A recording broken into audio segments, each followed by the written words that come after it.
And I talk about your transition going upwind and going on the water.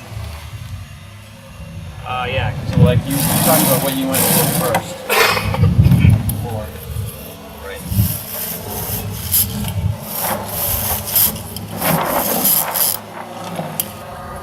Right. I need a victim to lure. Yeah, there's Steve. All right. Well, this will be a limit back. Come in on the other side.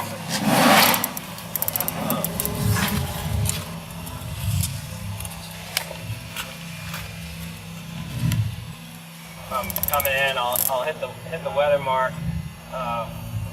Before I get to the weather mark, if I know I'm going to lay it, I'll go for the Cunningham ease, probably two, 3 numbers off, and then right when I'm on that tight reach, next I'll go for I'll blow the rotation, and then I'll go into a bear off. When I bear off, I'll try to keep the main sheet in. This is more like the sand medium there, grounding. Once I'm in, I'm trying to keep the hull up. I'll drop down into here, go for the traveler. This is too wild thing. Do the out haul. I'll pull the leeward centerboard, and then I'll move in. I'll get into a wild thing position, and then lastly I'll pull my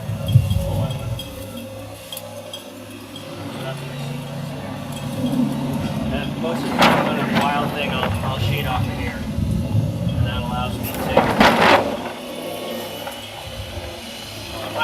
my extreme forward and wild thing is sitting with 1 foot on the or 2 feet on here. Trying to get down in this area. The tiller extension's back at this point, so I can jive really.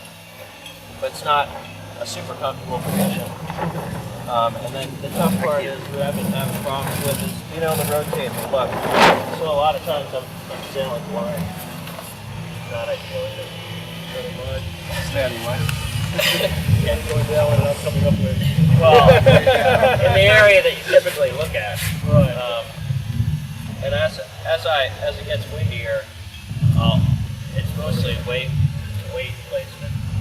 But my extreme to weather setting is probably here on the wild thing, and I'll drop it all the way down breeze if I need to. And when my traveler goes to like this setting, then I'll switch back. I'll grab onto my ratchet block because at that point I'm off the back of the boat here. Either sitting here, or then if I'm carrying the bow, I'll go into this mode, or I'll sit up in here, and then I'll actually back a little bit, sort of clip in here, and I'll try and lean over the back.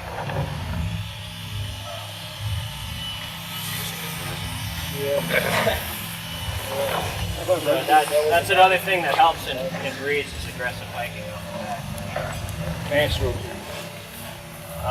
Mass rotation, I'll generally let go loose for wild thing, and then when it gets breezier, when I'm hiking off the back, I'll limit it to say 85 degrees.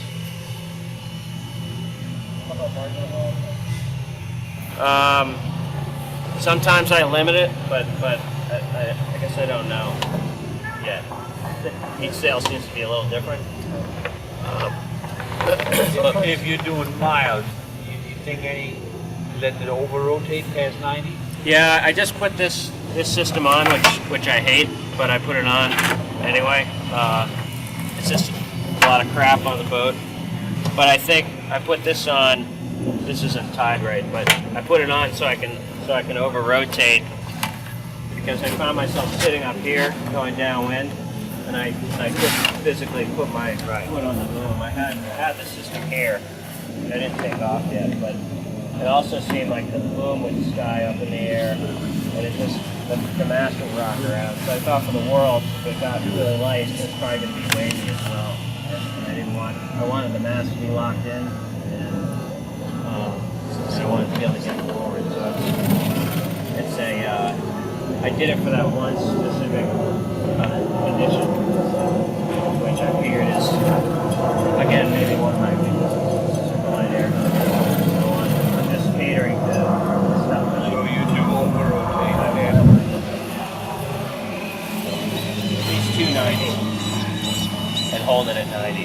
I'm not sure about, I really don't know about over-rotating yet because I've only sailed this a couple weeks.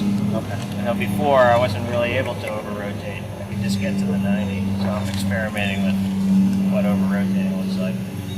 But I don't, generally I like to sail a little bit hotter downwind when I'm in, you know, 2 hulls in the water. Then I don't like to float the boat down.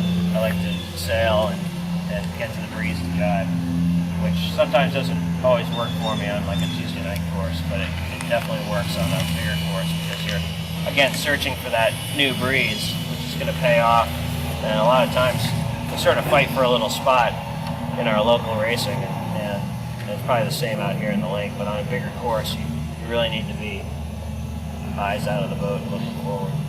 Lars, on when you said you throw the rotator off for Wild Thing, do you just let it then freely rotate wherever it finds itself? That's yeah, okay? I mean, sometimes I'll lock it off if I'm going from a non-Wild Thing to Wild Thing, and it stays locked off when I go into Wild Thing, but never over-rotated for Wild Thing. So Lars, where's your light wind traveler setting? So it was about halfway or less than halfway over? For a Wild Thing, or? No, Oh. light wind, non-wild thing. I generally sail inboard of the shear. Okay. Sometimes I'll drop it down all the way, but I have a hard time getting this boat going with it dropped down all the way. How much belly in And- the sail? How much belly in the sail?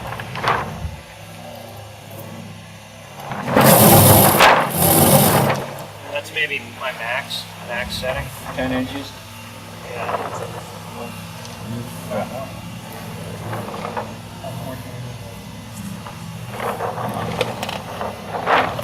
That's super max. And do you come inboard at the traveler of the shear when you're wild thing? Or you, Yeah, for sure. This would be my. okay, so it's in, all right. Yeah, and then I would drop it down as the breeze got windier. And that's a control that I use quite a bit when it's puffy wild, and I'll adjust my traveler as a macro setting. You know, if I feel like it's basically when the wind comes on, if you drop your traveler and you can sail that way, then you can just go lower faster. But when you're first trying a Wild Thing, you need it up enough just to get you out of the water. Yeah, exactly. So as soon as I can, I'm looking to drop my traveler down. What are you looking for in your main sheet? Your light stuff. And Are you using it off quite a bit, or you keep water? close to the water. I feel like to get the speed up, that's why I need to go to this traveler setting and maybe sheet a little bit harder with this square top, the bigger head sail than you normally would.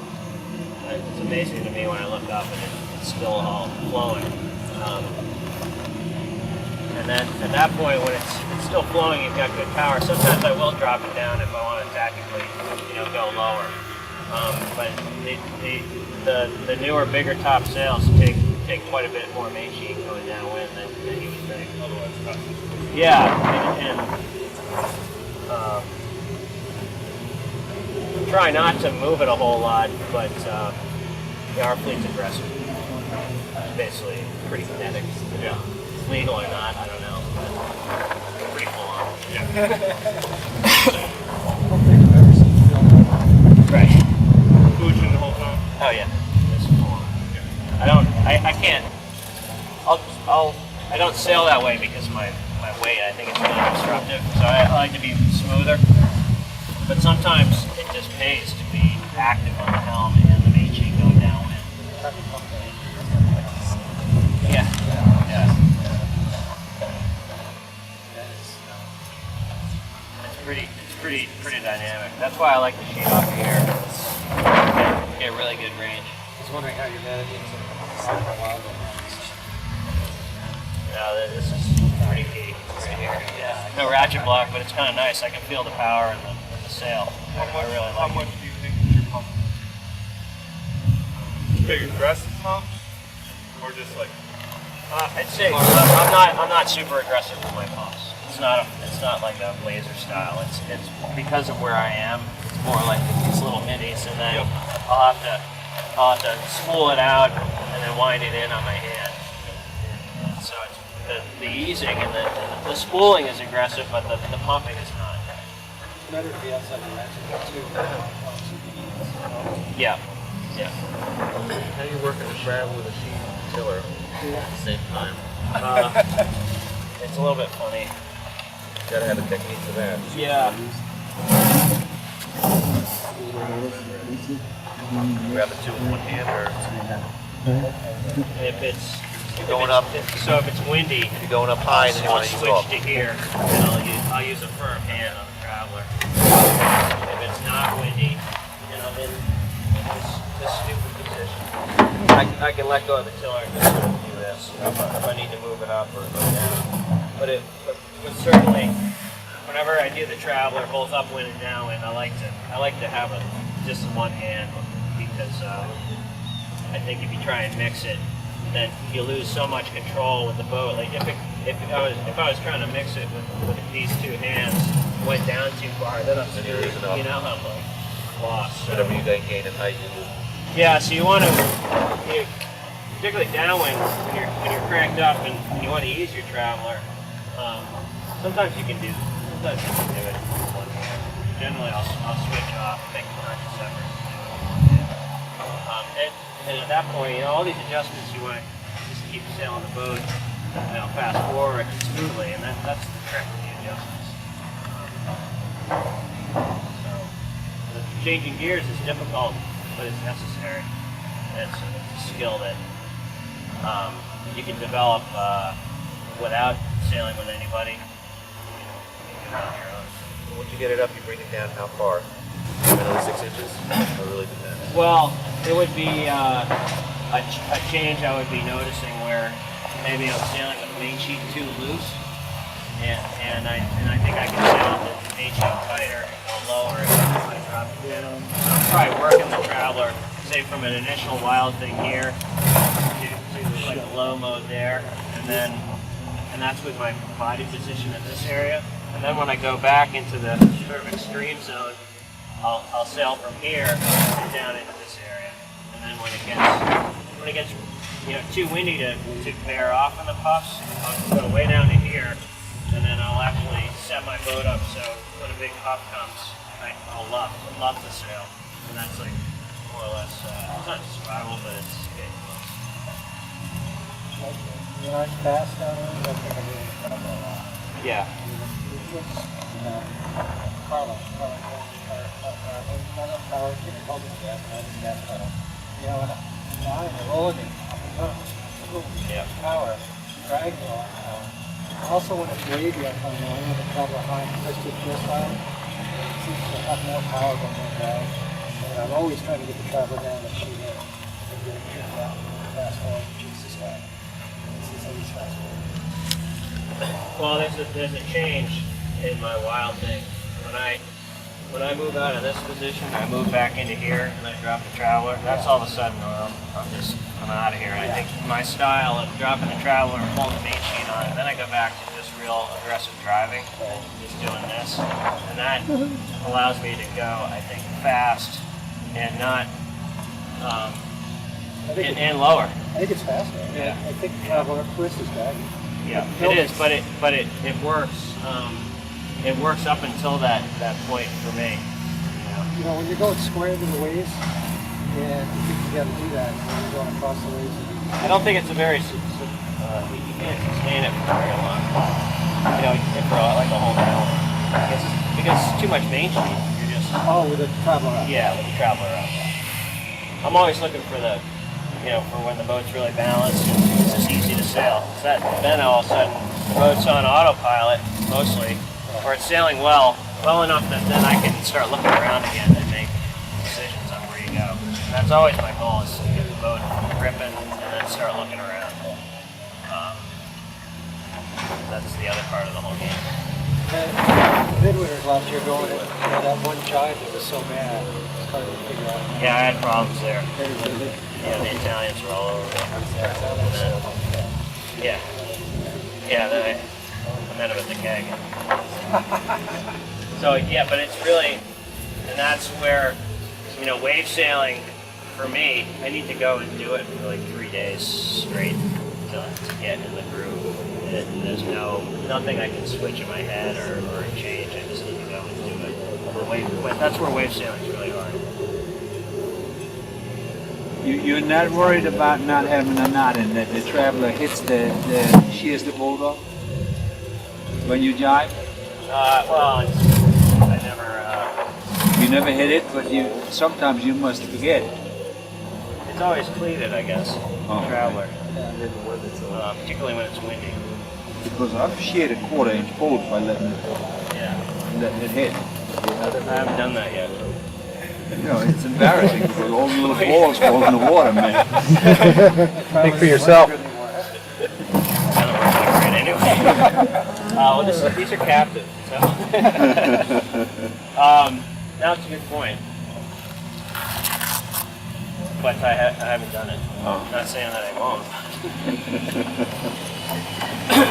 You know, maybe in a heavy air, I guess that's why when I like to adjust my traveler, I like to have it with a specific hand and clean it again. Okay. It's just ingrained in my head. It's a lot of load. Yeah. You don't have No, it's a lot of load. And, you know, right here when you're wild thing, I can see the whole traveler flex. So that's why, you know, like Marcy fills them in.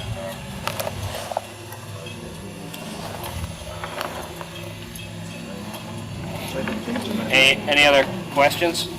Lars, could you go over just kind of your sail shape and tell us what you're seeing in the sail? Sure, You know, yeah. upwind, downwind, and Yep. just kind of when. Trying to do that. I can tell you what I look at.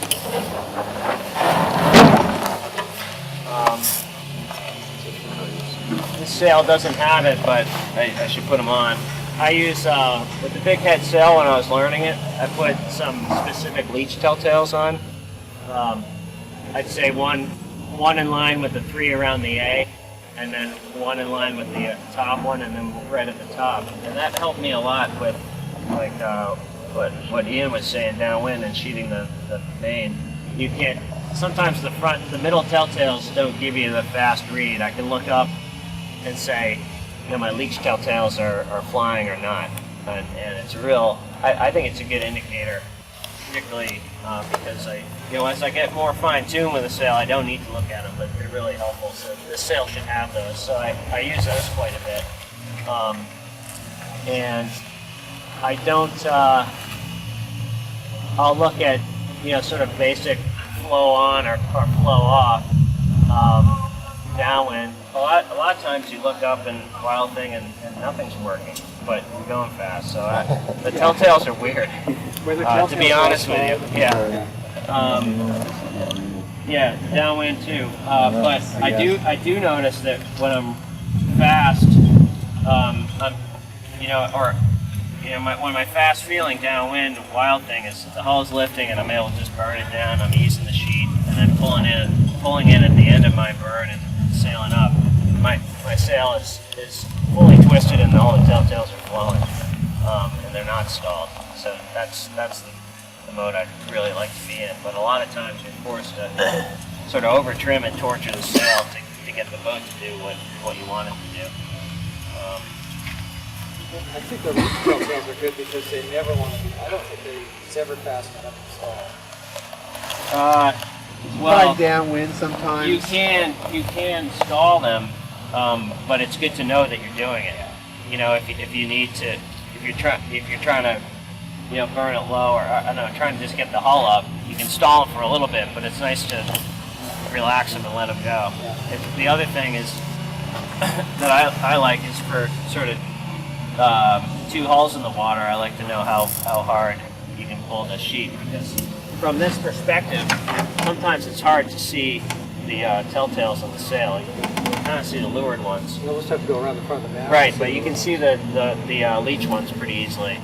And then when I first started, sailing these A-class, this guy, Rick White, down in Florida, he told me to clue into this one downwind, where your lured one, you sail off your lured one, you don't want that stalled, and that's your indicator for where you steer. And so sometimes I go back to that when I'm all messed up and I can't figure out where to steer or set my traveler. You know, that's like, you're getting good flow around the back of the sail, and that's what you want. I think it's ever okay to have some part of the sail stalled now. Sometimes I go and I look up and just the whole thing is, I look at the picture Well, like too. a stall meaning Yeah, all the telltales are going stalled. Nothing. luffing. Luffing stalled or They're not flowing. not flowing.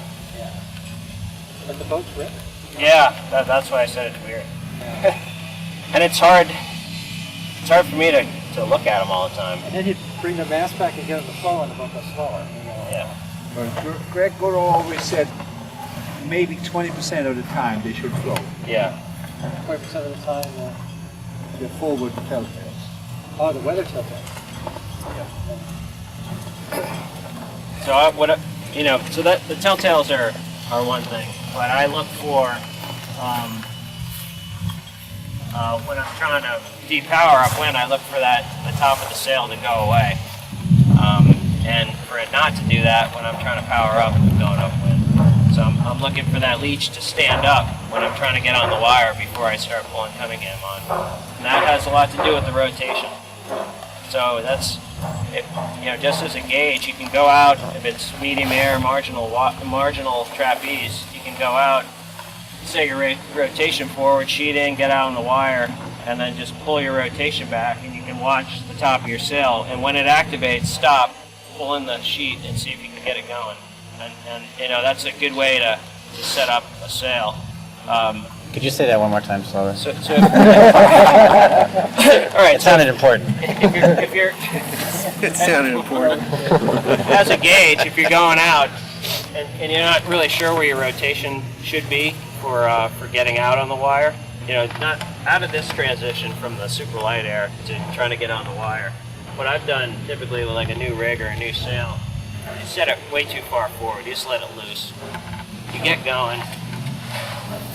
You're going to try and get on the wire, but you probably can't because you don't have any power. And then what I do is I look up at the top of the leech, and I'll just pull my rotation back until that leech stands up the whole way. And standing up, I mean something that looks like that, and Not twisting. not twisting. Not Yeah, going away. uniform the whole way. And you'll notice that when you're trying to get on the wire, it needs to be back in this area, and you're using this strength of the mast, this axis of the mast, to your advantage to get out of the wire. Your diamond wires are keeping it from bending at And that point. if you go too far forward, this is an exaggeration. Yeah, that's going to make your point. But basically, you see how the top of the mast extends when I sheet in, and the top end of the sail doesn't stand up. It's bending backwards because you're in that axis. Trying to break it through that. And then you, as you go back into this area, you can see the leech of the sail is standing up. It's actually looking the weather now. So that's an extreme to get it, to hook it in. But as soon as you hook it in, you ease it to a point where it just starts to go away, and then try sailing in that as that's an easy way to set up your rotation in that breeze, which I think is difficult to sail in. Once you get on the wire, then it all happens for you. You can generate your apparent wind and everything. So that's one way to, without having the exact same setup and mast as everybody else, you can set your rotation. The rotation's a pretty huge control.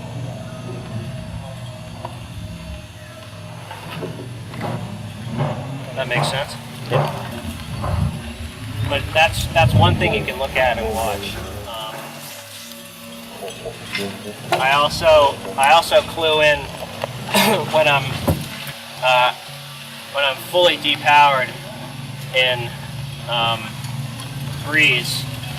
I'd say from the hounds up, or even that fourth batten up there's no shape in the sail.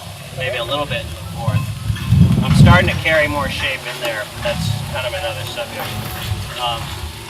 And then I clue into for shape. Right around the spreader.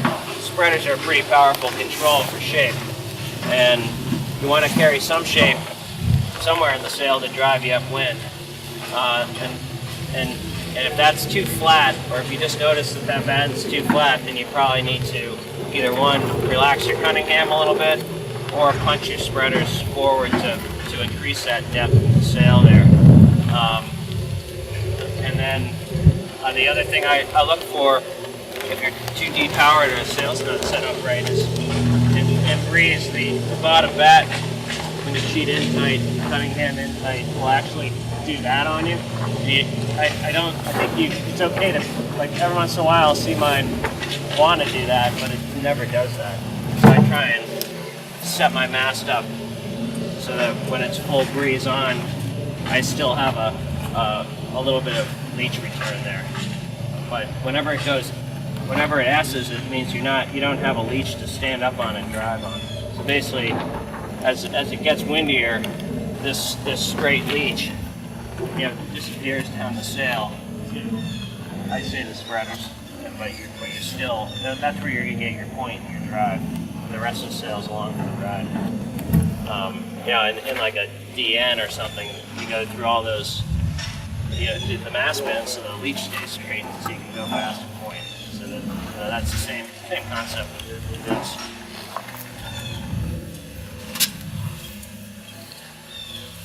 So I think the leech telltales are good. I need to put some on. And I can look at specifically if you're having problems,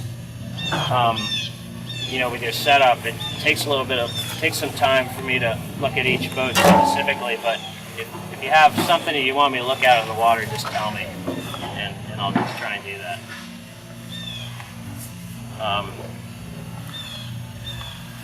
So that's why I was asking this morning if we think the best use of time is running the starts and doing the small racing, or if we want to break off into groups of like 4 or 5. All the way up to... Sure.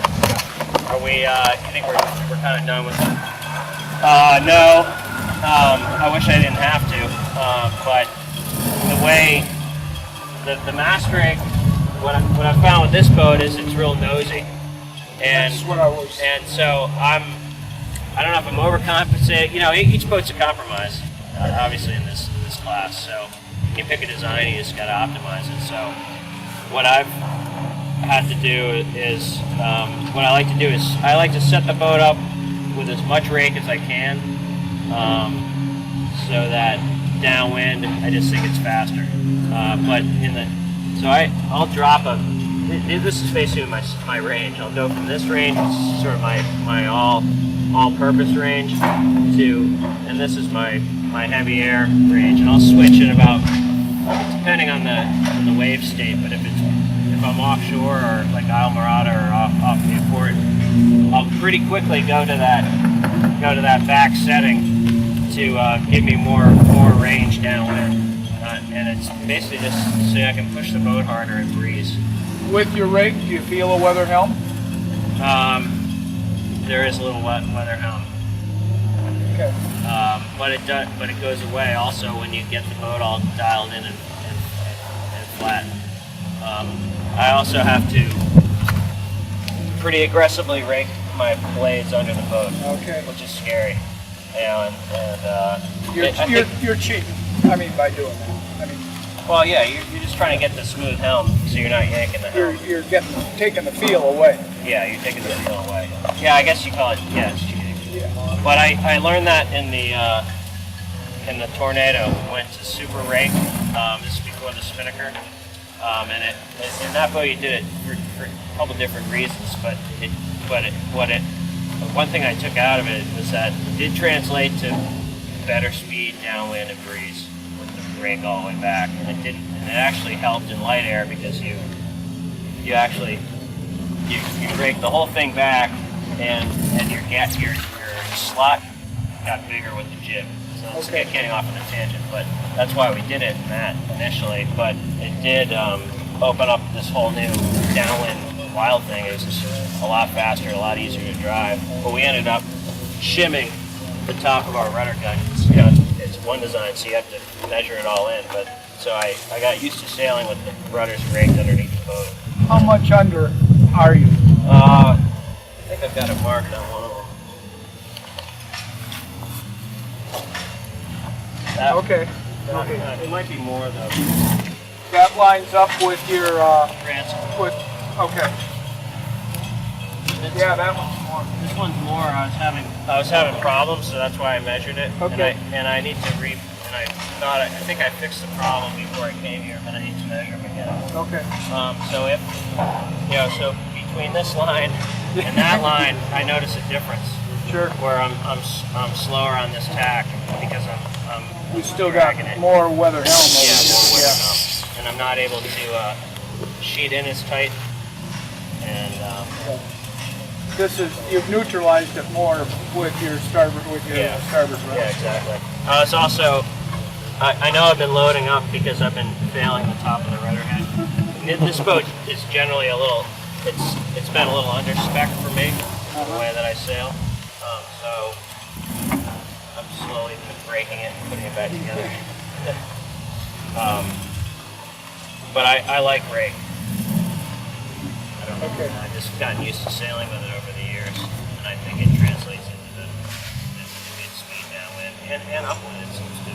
It seems like you just, everything, the progression in this boat has just been moving aft over the years. Beams are moving aft, blades are moving aft, rigs, everything. This seems to like it. So we can go into starting stuff.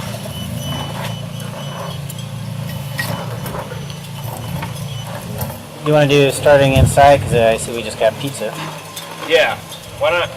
We'll move in there. I'm just gonna take my sail down. Okay. And then we can do that. We got pizza. I like it. My training grants have been on with 70 to 80 boats on the line, and the line is a specific length, and there's no room for maneuvering.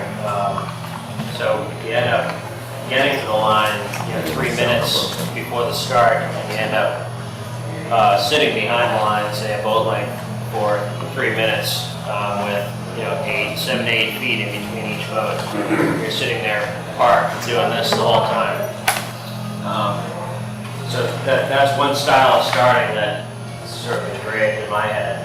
And typically with A-class sailing, our lines are a little bit longer and not as many boats, so we do have a little bit more room to maneuver.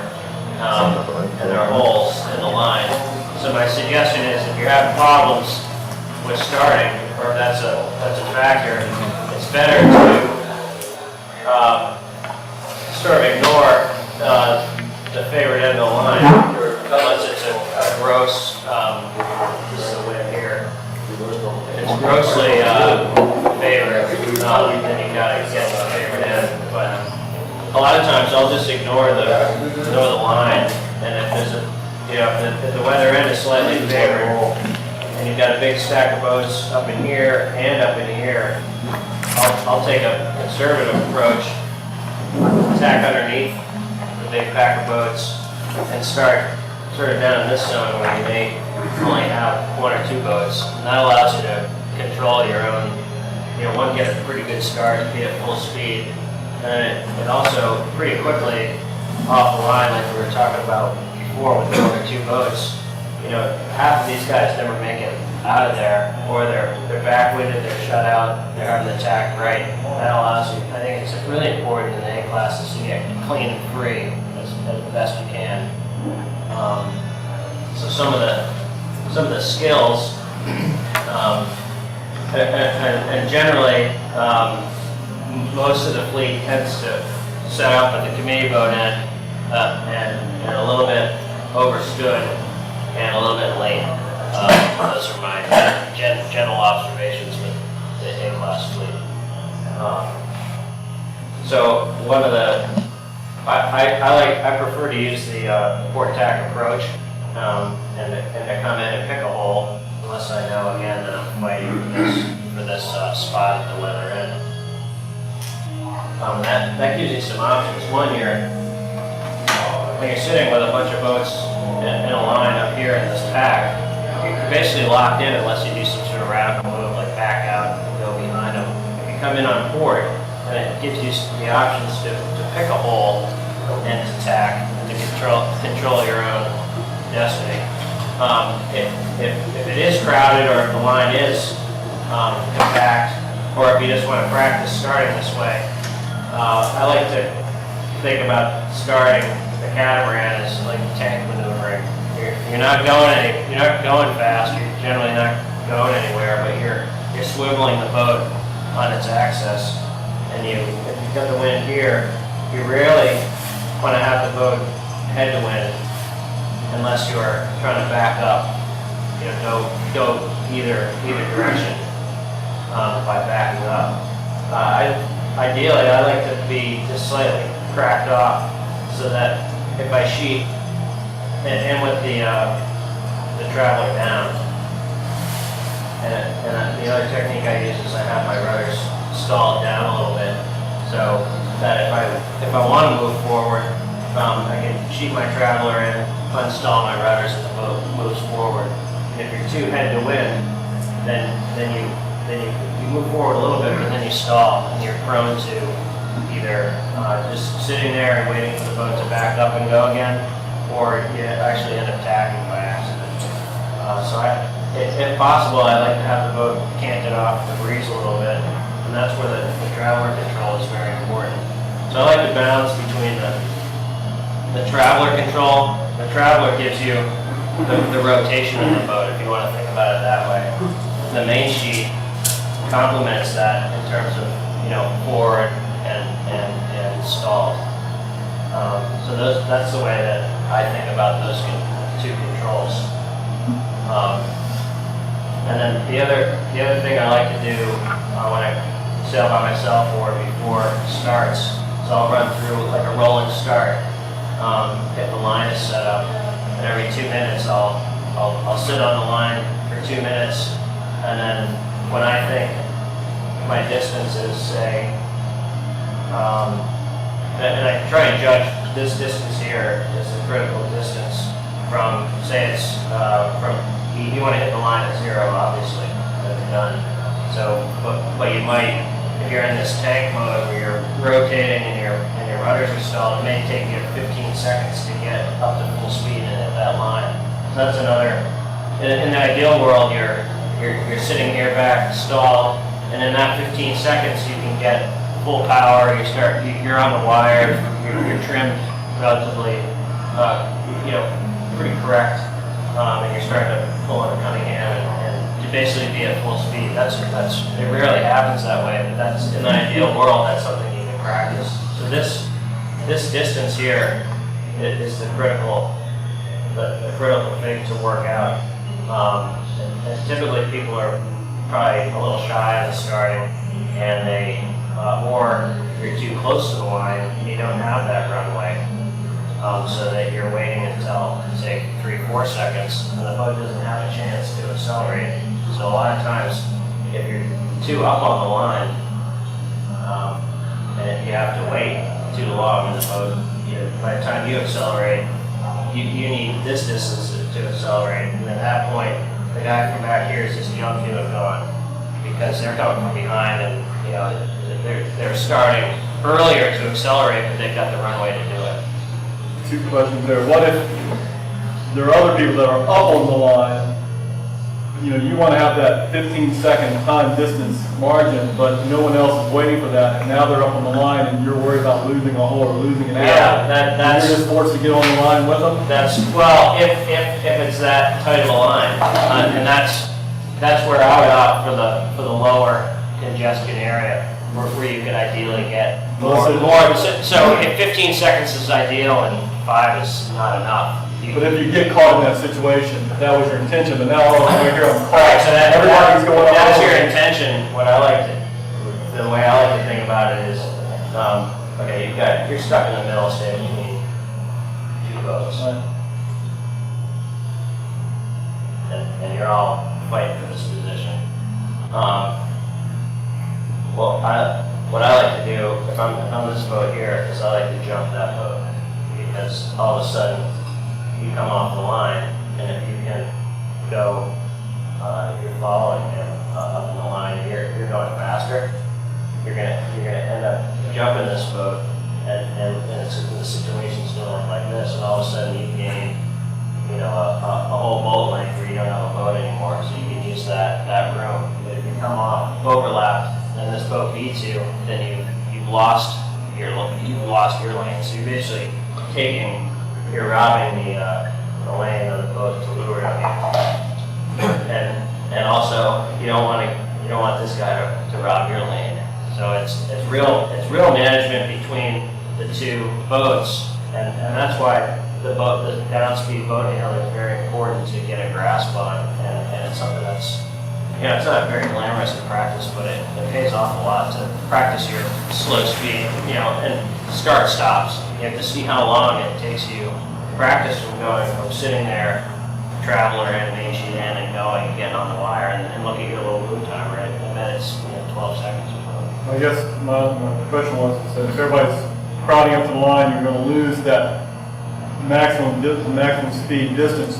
Do you lay back in hopes that they're going to stall out, get there too soon, stall out, or are you going to go up there with them? You're in a fight in that situation. Yeah, because if they're good around you, it's going to happen if they, hold your overlap. They're going to take that whatever you need, 8 feet to be in between them, and they're going to, if they're good, they're going to scrunch down to 7, and then you can't physically get in there.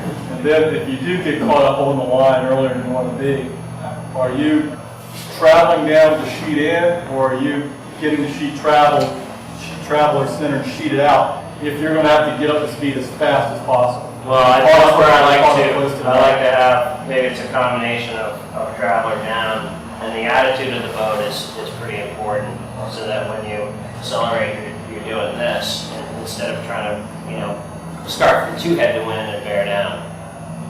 So you want to sort of ramp it up like that instead of trying to carve it down. I was just saying, or if you get caught up on the line and you're early. At that point, you're fighting for your spot. And a single lane boat, it's more difficult. Double lane boat, you can have the crew look behind and you protect your hull. But the basic technique is so you're up on the line. I do this a lot for practice. I'll sit at the big boat and try or sit wherever I want to start and sit there and just bend off. So a lot of times what I like to do, you'll have attackers from behind. And so when I've got someone coming in from behind, I'll pivot the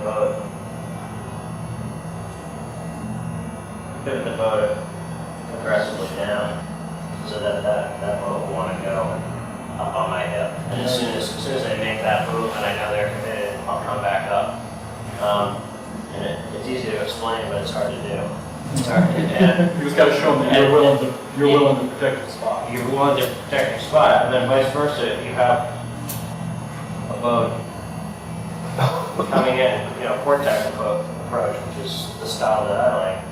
You also have to point down and almost move towards them to make them either, if you're moving towards them, they either got to go below you or they've got to tack. And if they tack, you can go right back up, and then you instantly want to try to carve that height up again. But then you'll have someone come in from behind, so it's a real battle. And I think for everyone going to the Worlds, it's worth spending a little bit of time each time you go sailing, just fooling around with the maneuver. I would assume at the Worlds, I haven't been into a competition with, I think with the amount of quality people that can be little on the amount of boats. But imagine it's going to be one of those where you got to get up on that line early. Yep. And it's going to be extremely aggressive, even probably some restarting. Do you think big line sag with a line that long? will be, or there'll be a middle line boat. I don't know, I think the race committee is going to be challenged there. You think middle maybe is a good spot if you can pull ahead of that line size? If you're fast, the middle's great. Middle's dangerous if you're not fast because you don't have any options. You tap, you start in the middle. You've got You got the train. you got 50 here, 50 there. Yeah, if you can roll 50 boats, you're fine. And then if you start on port to try to get over onto starboard, you have every boat, on your hip. At some point when you have to go across, you're kind of in that spot too. I mean, with 100 boats, it's going to be tough to weave your way through there. I assume they're going to be. Yeah, you can simplify it. If you jump the guy to lure, then at least you have another boat. You have that boat length to work with. And having that speed off the line is going to be crucial. Do you do anything different with your settings to pop off that line? Or are you just, try to get that jump off the line? Anything different in your settings? Or you're just in the power off mode? Before the start of a race, I'll typically go upwind and downwind to get a grasp on my settings. And then I'll do a couple practice starts, as you wait. A lot of people waste a lot of time. And I try and stay in this area and above so I can feel the breeze and the differences in the breeze. If you hang out down here, then it's all chopped up and you can't feel the wind.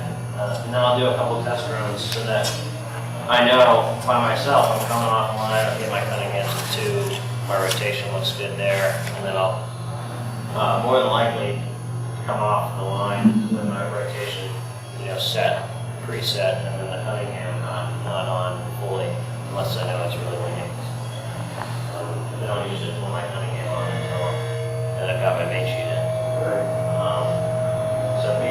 I think being active before the start is a good way to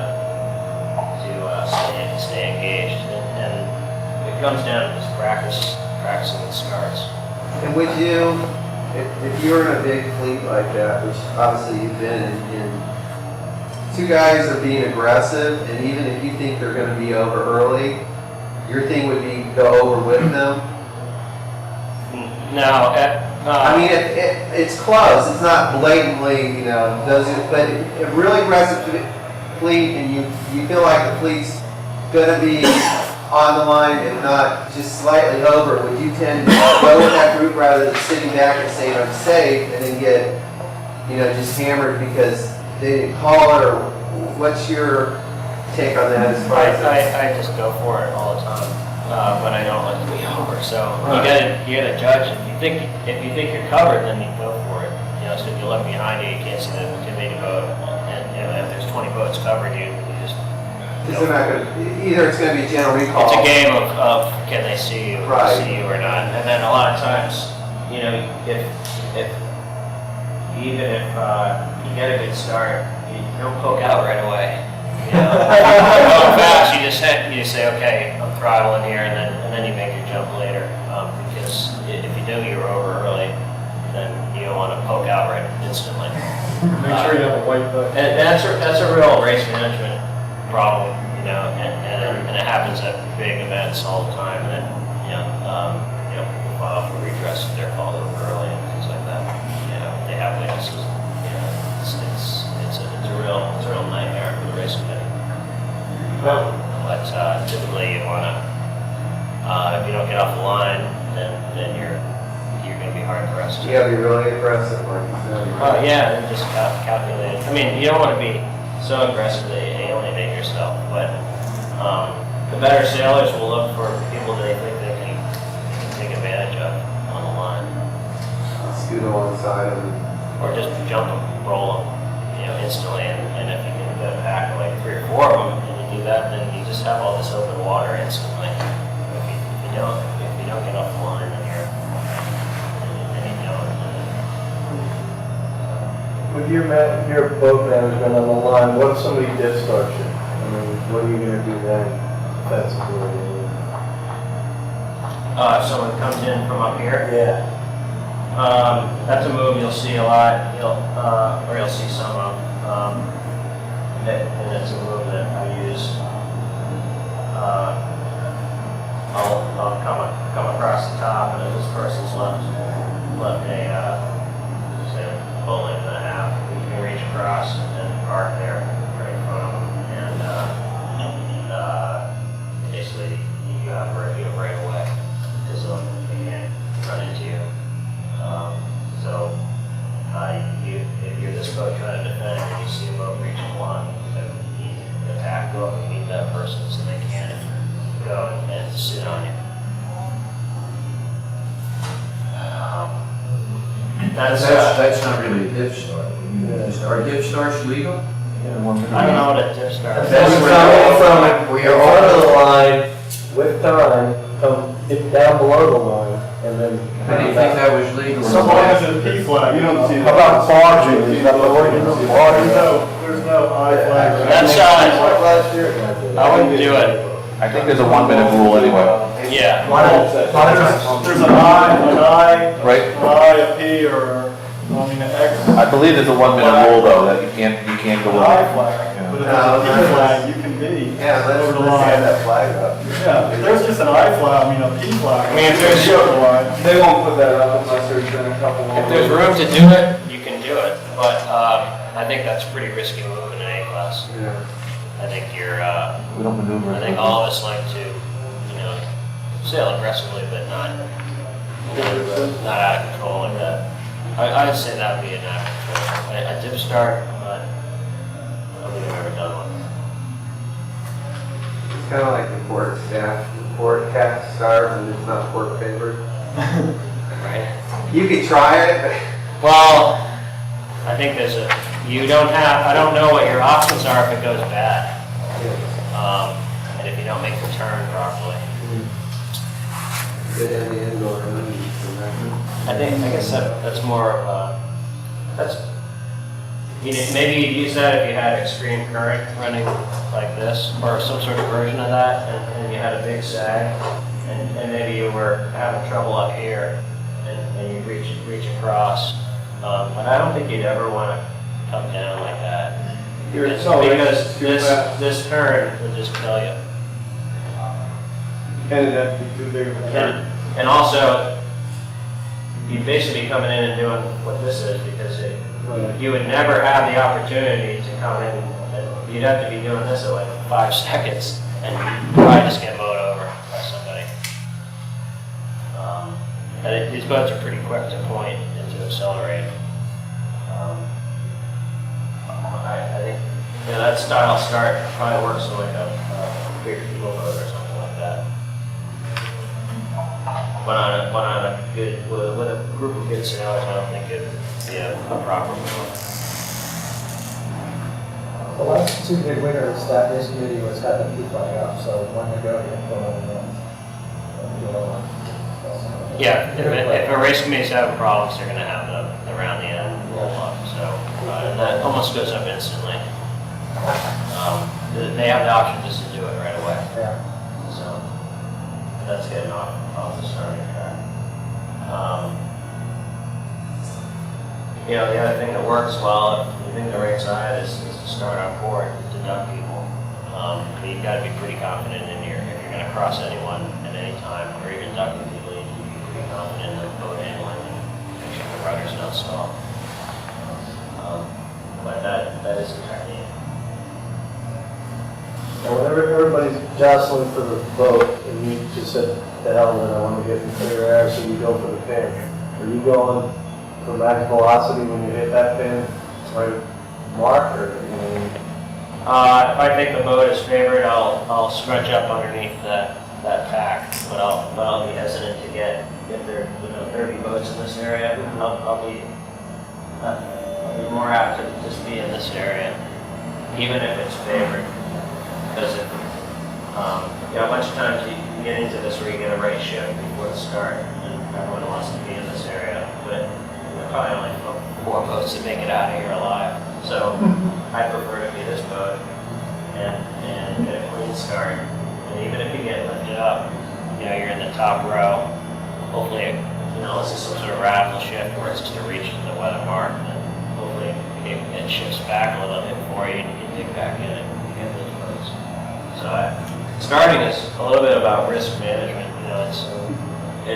A lot of times I'll fight for the pin end pretty aggressively because it's an easy way to win races if you get off of that well.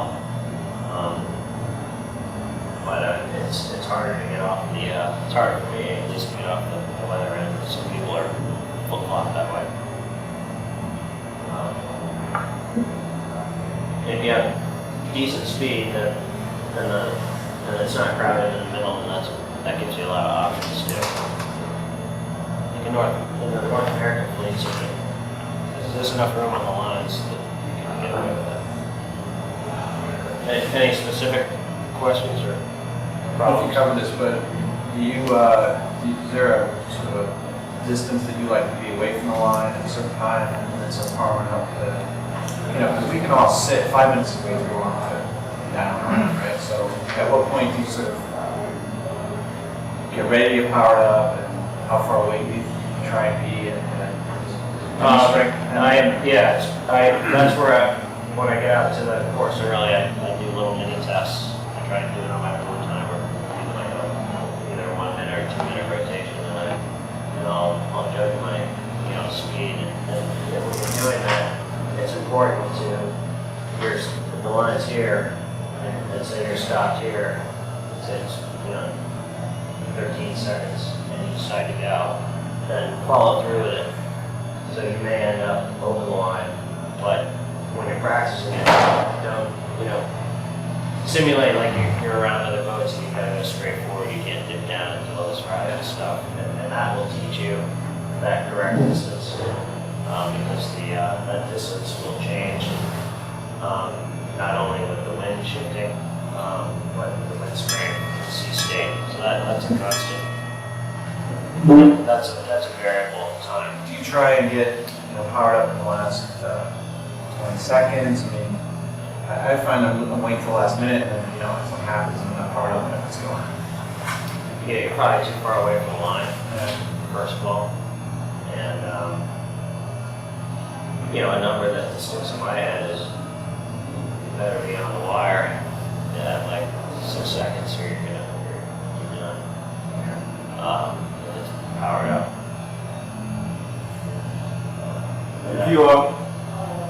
But the way to practice that is to do the circling. You can do it yourself anytime you're out. It takes some discipline. It's not much fun to do. You just pick a buoy. 2 buoys or just 1 buoy. If you don't have any buoys, you can do a start-stop. You just notice it on your. You have to go out right now and you set up.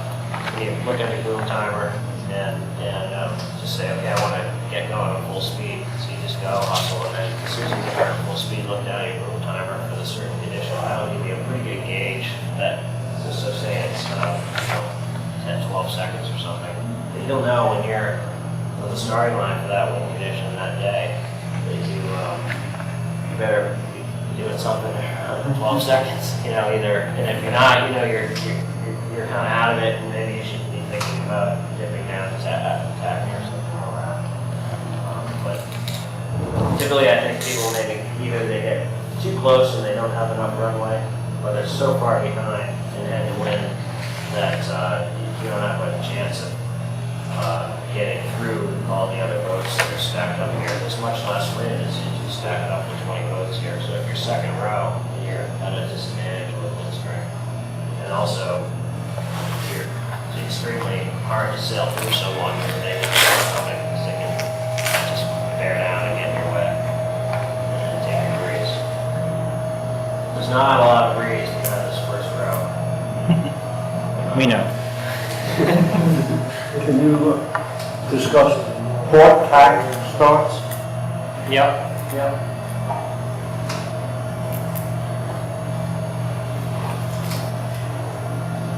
I would port tack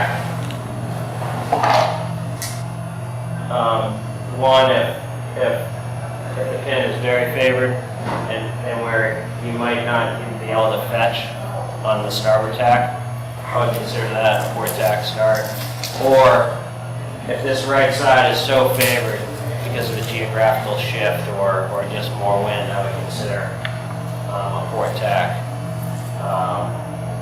So those are the two scenarios. And it's a little bit, sometimes it works. If this end is very favored, you've got current running against you and there's very little wind. And this happens a lot with general recalls where the fleet will get caught, they'll do a general recall and they'll get, the majority of the fleet will get caught off guard and the thing goes off. It's 4 minutes already. If you notice that physically half the fleet is down here and they can't even get to this point by the start, then you've got, and it's really favored, then you've got a good chance of getting off the line on port. So I try and look at it that way. A lot of times the fleet just can't get to the pin end, and that's a good time to start on board. Otherwise, it takes a little bit of courage. And I think I end up checking the line here at a certain amount of time, maybe 1:30. Then I drive around and I'll park. Again, with a maybe it's more of a 45-second runway here between here and here for the start. But I'll try and go for the ideal pin end start. Usually what happens, you'll end up down the line dipping boats. If you've got a pin end boat that comes in and wants that pin end, then you've got to duck that boat. The key is to wait and pick your hole, just like the starting. And if you think you can, the more boats you cross, the more boats you're going to be ahead of. But a lot of times when you do a port tack start, you may duck the whole fleet and end up on port starting down the committee boat, which is okay too. It's a little bit of it's a risky move, and like I mentioned before, you've got to have a great deal of confidence in your acceleration and speed to do it. So I only use it in extreme cases.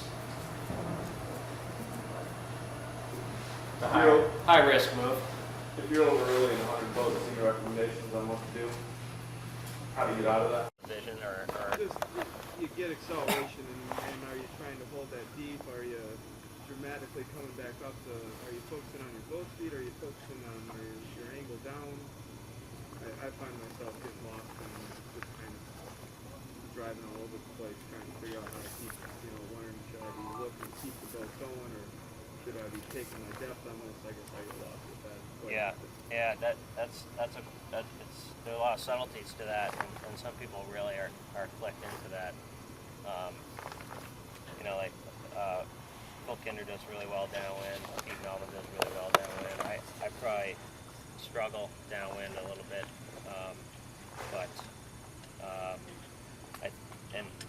whenever I can, I like to try and sail with another boat, whether it's faster or slower, to have a relative on both upwind and downwind. So whenever I practice, I really try and make someone go out with me. And it doesn't always happen, but I think that really helps.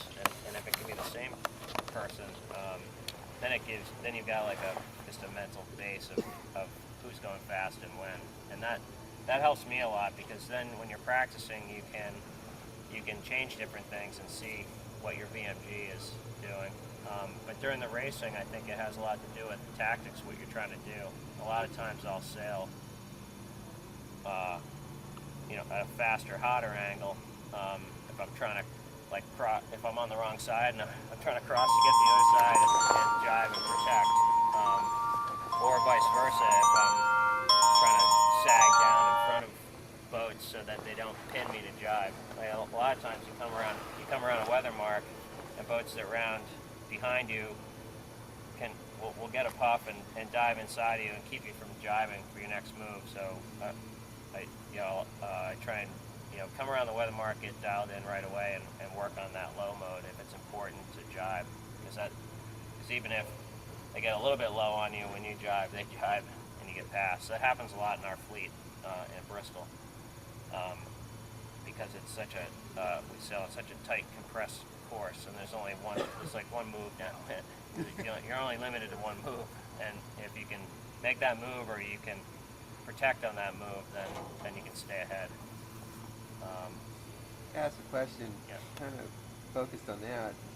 So let's say you've gone up to the A mark, and you know it's important to be, like you said, low, so you have that ability to jive. But then I've talked to some people, and they said, when you round that mark, some people turn it really hard, and you just kind of like stall out. And so, are you kind of like using that transition, trying to I'm bleed talking your about speed? what I'm talking about low is not anyone could just go low initially, Right. but it doesn't get you anywhere because you're trying to go forward downwind as well. So You're not talking about that. well, it's not just a steering. It's more. I talk about that happens maybe 10, 12, 15 boat lengths away from the mark. That move will happen, unless it's just jiving right at the mark, and that doesn't matter.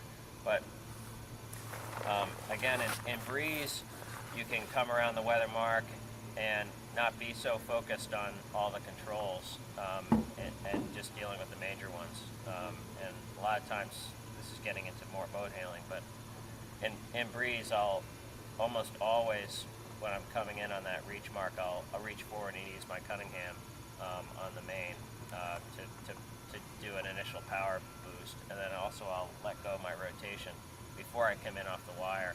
So at that point, the sail already has more power, but I haven't. But those are two controls that I can control right here from the rail. So it's easy. I'm not slowing down significantly. My rotation's here, my Cunningham's here. So I'll do those before I reach the offset mark, and then when I come in, I'll adjust my traveler, and I'll adjust the traveler, and then I'll go for the outhaul, and then lastly, once I get the boat going, I'll go for the blades. And I think a lot of times people get focused on the wrong sequencing of what you do when you're around the weather mark. You're looking for the raw power that you don't have going upwind. So thank you. I see a lot of people just dump the main sheet at the weather mark and pull up the boards, thinking that that's the most critical thing. But these boats, you're riding them, you're sailing them the whole time. You never just sort of, the dinghy, you can. It's not as the differences aren't as dramatic. You can come around the weather mark and pull up the board, and you're still going basically the same speed, 4 or 5 knots, unless you're planing. But these, you want to. There is a benefit to doing a smooth arc. In lighter air, that arc gets smaller because you don't get a lot of speed benefit out of that arc that you would in heavy air. So the sequencing in light air is basically the same thing, but I'm doing less stuff. Would you ask another question on this, or Yeah. If you're in, I would say, maybe marginal wild thinking conditions, or maybe you just barely can't do it, and you come around that A mark, and and then you come up to the offset and you're flying the hull, do you try to then, as you're turning down, try to keep that hull up as long as you can, even keeping your speed, keeping a little higher than you're going to end up, just because you can carry that speed if the hull stays out of the water, and you really fight to keep that up? Or do you just make your smooth turn and kind of go into your... I wouldn't try and keep the hull up. It probably doesn't gain you much in terms of speed. I would drop in if it's marginal wild, and I wasn't thinking I could go wild. Then I would go into a hulls down mode, let the boat get settled, and again work on that try to keep my low angle there to protect. And then once the boat was settled in that mode, then a lot of times I go back to the wild thing. Once I get the boat going fast enough to wild thing, it's hard to. The marginal wild is really difficult if you don't have your apparent wind built up. A lot of times I'll do that coming out of a jibe too, and I think it's because of my weight, but it's a technique I've developed that if I'm wild thinging along at the end of and I go into a jibe, and I don't have a lot of pressure to jibe in. I'll jibe, I'll go hulls down, I'll sail for a little bit, and then I'll get into wild thing again, because the wild thing to wild thing jibe, the angle, you almost have to turn around 180 degrees to get the hull up again, and that you lose a lot of distance. So it's better to, that's where in those conditions I like to use hulls down and Wild Thing, switch back all the time, back and forth. And you can use that tactically too.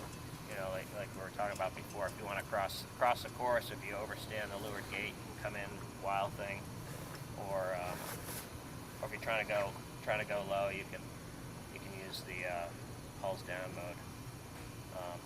That's probably the hardest part of sailing A class, is the marginal Wild Thing.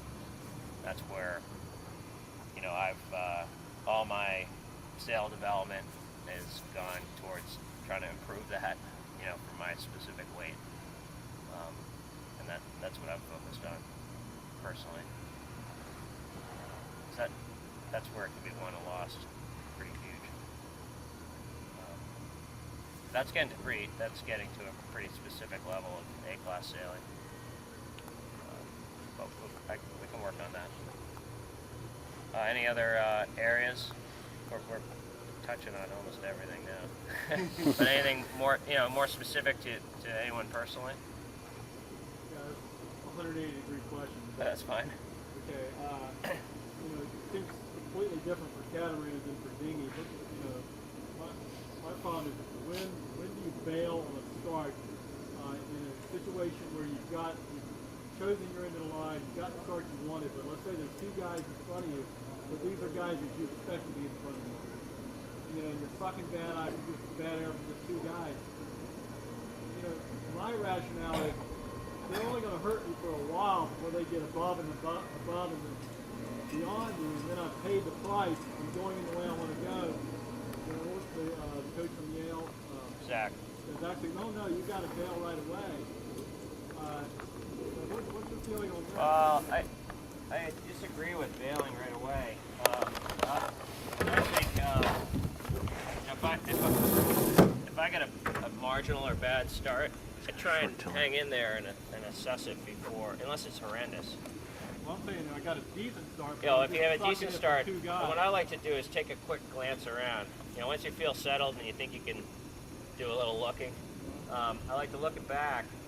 And so say you say you're at the pin end, you get a marginal start or a decent start, and two guys are ahead of you, and you look back, and the rest of the fleet, you've got two over earlies, you've got three people tangled up head to wind, people turning around, and it's a mess. Yeah, just hang in there, let that flush out, and then when it's a good opportunity for you to bail out of there and get clear air, whether you've got, if you don't think that left side is going to be favored hugely, then and you have an opportunity like a little header or a nice puff to tack in, and you don't have to do any sort of radical ducking of starboard tackers, then it pays to be patient, to let just the people that do have bad starts just wrestle with that, if yours isn't horrendous. It just seems to me that those two guys are only going to hurt you so much for so long. You paid the price if you think the left side's favored. Yeah, then go to it. Yeah, for sure. You've got to. If you have a game plan, you know that it's just a speed issue. Sometimes people are just faster upwind. It seems the other philosophy is don't ever sail in bad air when you caught. That's the message I got from Zach. Never sail in bad air when you caught. I think later in the race, it's important to think that way. Say I'm like second beat, third beat, you certainly don't want to pay that price. But at the start, most of the time, 50 to 60% of the fleet are going to pay some sort of price there, and maybe your price and sticking it out and being patient just separates you further. Like if you tack and go into the mix, then you're in the fray, and you may have to tack back again. And I think that you've got to minimize your tacks after the start. Some of the best races, if you think back, are I didn't have to tack right away, and then I picked my shift. If you can pick the first shift and go back, then you're you just separate yourself from the people that maybe didn't get a good start. It's going to be interesting for anyone going to the Worlds with 100 boats. You're going to have to really think that way. Yeah, I'm starting to. I think there'll only be two in front of you. I think that the most boats I've sailed in recently. I didn't say I wouldn't be over early. I just said there'd only be two boats in front of me. Yeah, it's going to be. Yeah. going to be a challenge. Failing there will definitely pay out. Will be coming a high cost. Yeah. You have to be careful. Okay. Any other specifics before I get into this stuff? Jim, do you have anything you wanted to look at? Go fast. In the world, he could win the future. I agree, it's the hardest thing to do. Okay. And I'm doing the same thing that you talked about now. I go back and build up a parent. And Dr. Steinbaum. all of a sudden I'm wild. I'm like, how cool is this? It's like an iceberg. And then Yeah, you're trying to minimize your damage in the job. That's why I do it. then I realized, wow, I can't do this. I must be a big wind shear because I can't wild thing on this drive for the flat. And she didn't accelerate on wild. Yeah. That's what it's like. Right. But yeah, you know. But to go wild to wild is it's it's hard. You give up all of this to go that high. Of course, still can do it. So. Yeah. But When can I ask a question on that? When you go from that mile, you know, you're wild and then you jive and then you go to mild and then you're going to go back to wild. Is the main adjustment you're making is in the traveler? You're not doing your out haul. You're not doing your rotator. Is that true or not? I'll. Are you going to it's run through mostly that? just weight placement. So you're just basically doing your It's traveler. actually, and it's probably main sheet in Traveler. And it's not a huge difference. But I guess I tend to, I don't go into a full hulls down like forward in the boat. I'll sit in the tramp, get going, and knowing that I'm going to pop the hull up and go to leeward. But I have to contort myself to get the hull up in the air and light air. I have to go, I basically sit below center line and try and steer down there and sheet. So it's tough, and that's why it's hard for me personally to jump right into that to do the wild thing. But someone like Phil's size can do it. So you adapt, Yeah, right. I still around with the boom that's right here. Yeah. Oh, it's terrible. I've I've developed a neck problem. Yeah. All right, what's good? Well, I thought, particularly for the guys here that are just getting into it on the lake, or really anybody, the sailing on a place like this, boat handling is going to be huge. Speed comes with time. It doesn't happen right away. But I thought I'd just run through how I tack and jive or mostly tacking, because that's a pretty big hurdle in these boats.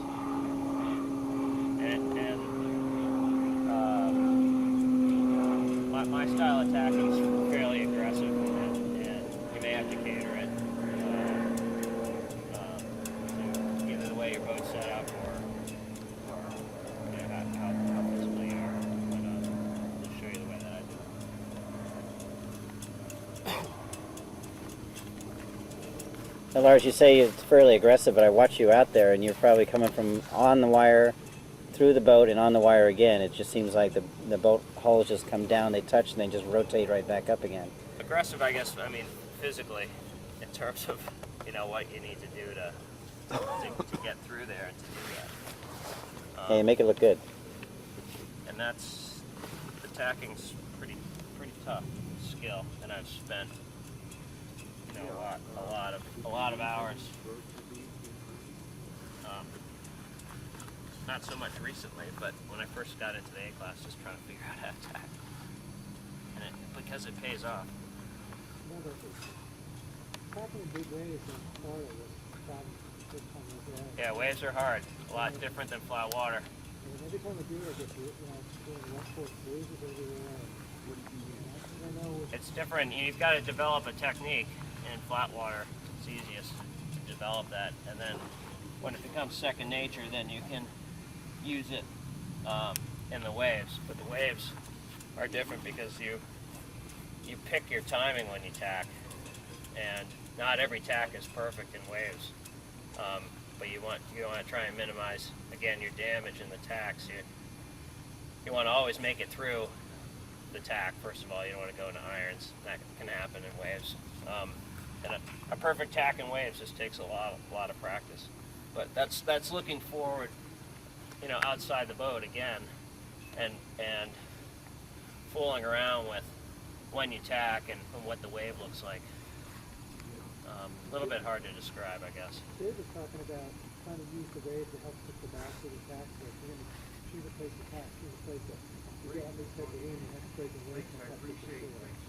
Yeah, I like to just pick a flat spot, as flat as they get, and not in a super aggressive spot. Sometimes you have no choice. Then you try to still roll tack it? I mean, are you really stay on the wire late, or you getting off the I've been trying not to stay on the wire as late as I used to. This boat seems to tack, you know, better than my previous boat. So I've had to, you know, from like when I learned how to tack, I had that Boyer 4. So you really had to throw the thing around. And now I'm finding that if I stay too long on the leeward side, then I'm missing opportunity on the weather side. You know, the boat's tacking faster than I am. So more so, I'm getting to the middle of the boat now faster, or trying to. Then maybe that's the difference in the wave tack. Sometimes I know if it's going to be a tough tack, I'll have to stay out longer to rotate the boat through the wind. Or if I know it's going to be a good smooth tack and it's flat water, I can do the tack faster.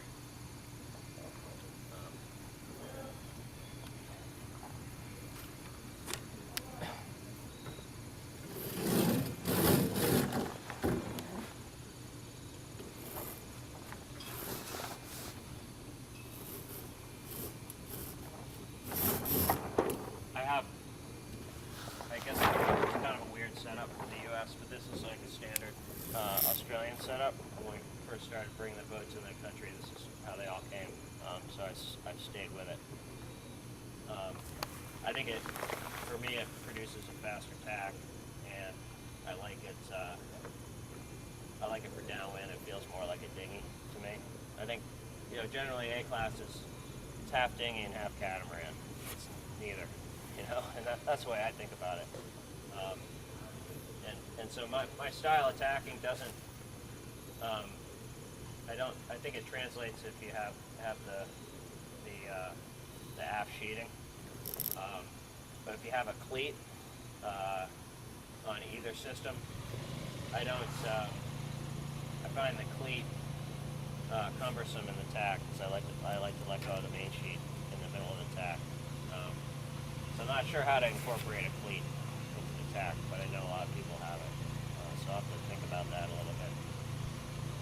In the Tornado, I use a cleat, but the boat's so much wider that you do the tack, and I guess I cleat it as I spin the helm around and get going on the other side.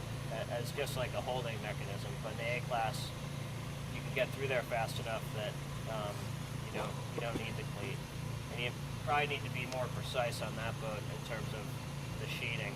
This boat, you can just kind of let it go and get going on the other side because it's lighter. And you have someone beating you across the boat. Well, to go out on the wire, I rely on the hiking strap a lot. And I'll just start with coming out of the tack, or if I'm just sailing along and I want to go out on the wire, I'll come up and I'll grab. And I use this action a lot in my hand. I'll grab it. Just trying to explain here. So I'll grab it with an open hand, and I'll be able to close it with my thumb.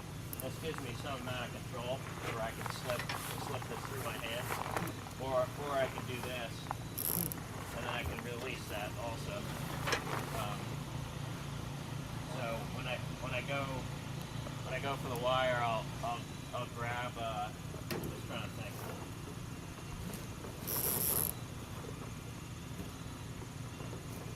I guess I'll grab it with this open hand, and then I'll drop off the side. I'm going to sit on that side of the boat. And this is where I'm using the hiking strap. So just to repeat that, I'll come out of the tack, click in, I drop off, and so I don't use my hand on the handle ever. And then I step out, generally with my back foot, and I move forward. So when I'm playing the main sheet, I'll use the wrapping on my hand if it's puffy, so I can release it. But if I need to do a gross adjustment on the main sheet, I don't like to sail with it wrapped 3 or 4 times for any length of time, but then I'll grip it with the other hand. Like this. If I want to adjust my trapeze, it takes a little bit of practice as well, but I'll again use this open hand technique. Grab onto the trap handle, flip up, or I can flip down. Just takes a little bit of time to not throw yourself off. So when I go into attack,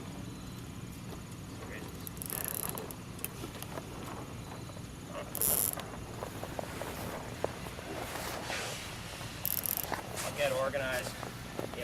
Do the wrap. So I've got the open hand. Pretty important again. And when I've got that open hand, I'll reach up and I can grab my my trap gear. And at this point, I'm pushing the boat into the breeze. And as it goes head to wind, I'll come in this motion. When I get to here, I'll flick this gear off and then go in to the other side, switch over, pull it in, and again I'll use the hiking strap so I can get my ass over the rail. And also at this point, what I like to do is have the boat ride up a little bit, so that helps me go over the side. The boat's rising up. I mean, if the water's here, then you're gonna get knocked off.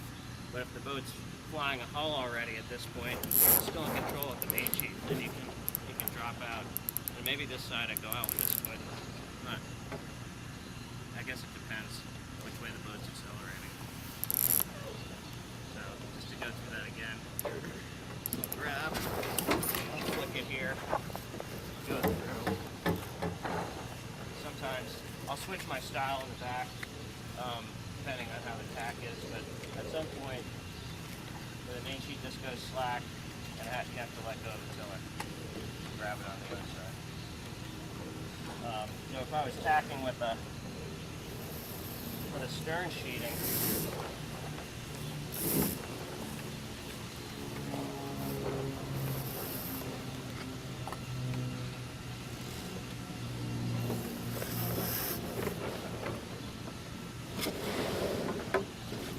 you can use the same technique.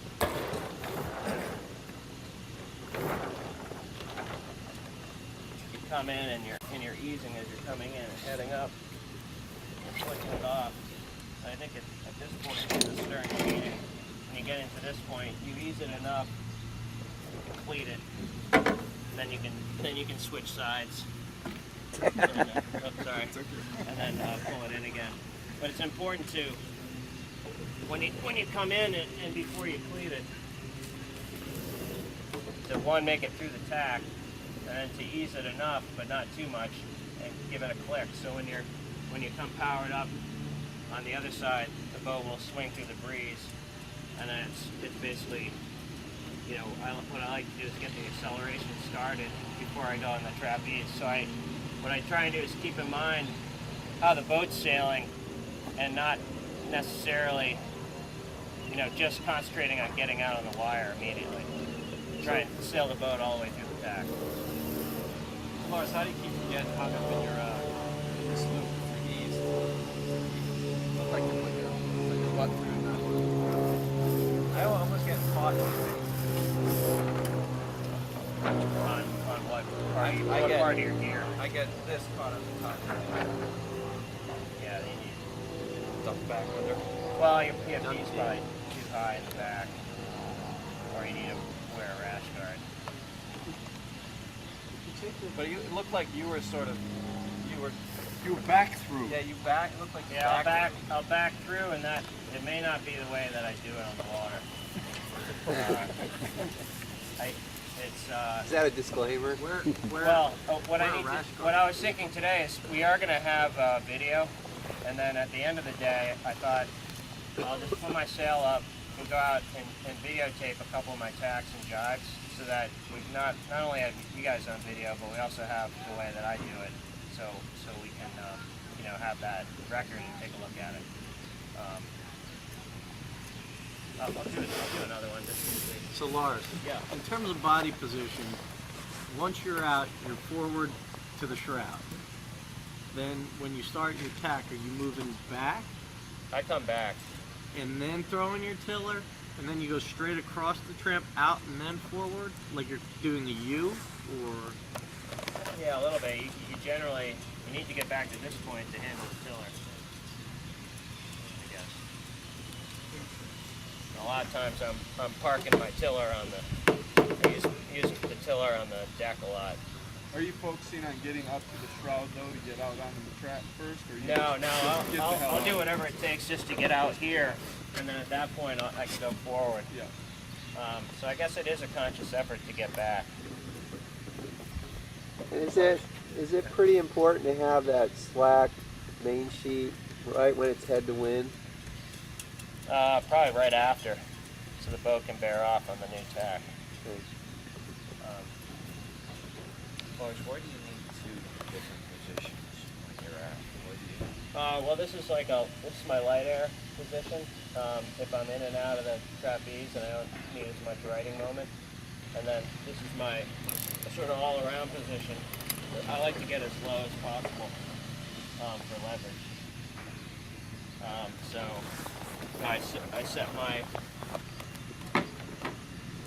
so you can measure Wow. just roughly on your boat. A lot lower than mine.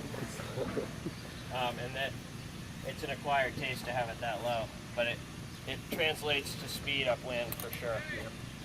I've replaced these lines just the other weekend, and they were too short. I was sailing around probably with my low setting and my other high setting, and vice versa. It's just way too short, and I noticed a big difference.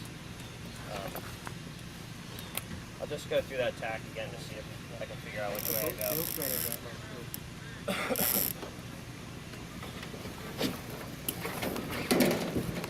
I guess I go through like that.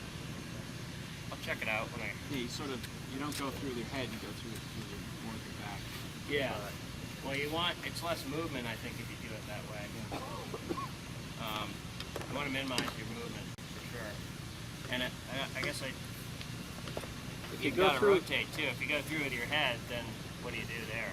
You got to spin. I think I go through the head and turn on those sides. Yeah, well, maybe a lot of guys in Hobieton, when they go through with their head, it affects your tiller. When you go through head first, you're actually pushing on the tiller at the same time. Whereas when you reverse your body, you're not able to do that. So you're not driving the boat off.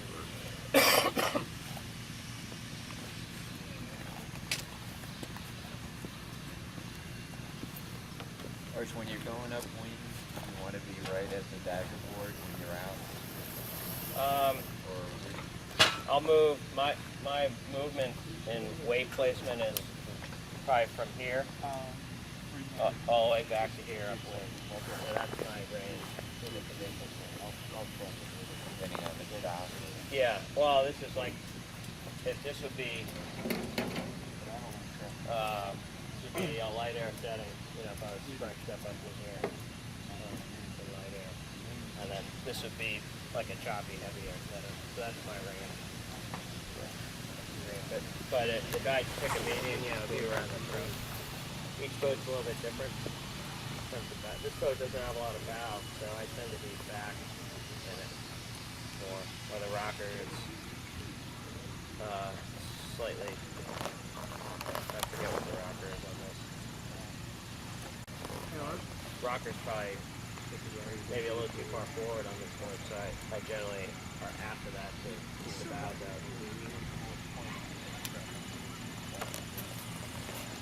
Any other questions about tacking? Yeah. I got 3 comments. Yeah. When I was learning to tack the HVAC, Rick White pointed it out. The one thing for a beginner that totally screws his tack is if you let the rudder center.